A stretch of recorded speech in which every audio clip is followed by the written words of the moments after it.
కూటమి ప్రభుత్వం అధికారంలోకి వచ్చిన అనంతరం నాయి బ్రాహ్మణ సోదరులు నిర్వహించే షాపులకు ప్రతి నెల 200 యూనిట్ల ఉచిత విద్యుత్ అందించిన సందర్భంగా సీఎం చంద్రబాబు నాయుడుకి గిద్దలూరు ఎమ్మెల్యే అశోక్ రెడ్డికి ధన్యవాదాలు తెలిపారు. అయితే సీఎం చిత్రపటానికి పాలాభిషేకం చేశారు. చేతి వృత్తుల వారికి కూటమి ప్రభుత్వం అన్ని విధాలుగా అండగా ఉంటుందని ఎమ్మెల్యే అశోక్ రెడ్డి తెలిపారు. వెనుకబడిన వర్గాల సంక్షేమమే కూటమి ప్రభుత్వ లక్ష్యమన్నారు.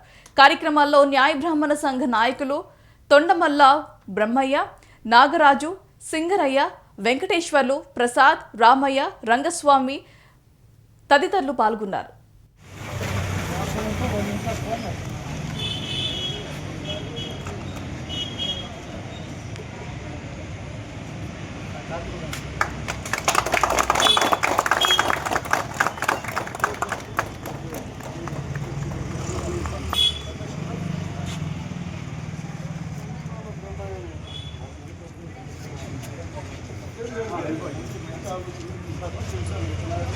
చంద్రబాబు నాయుడు గారి ప్రోగ్రామ్ నాకు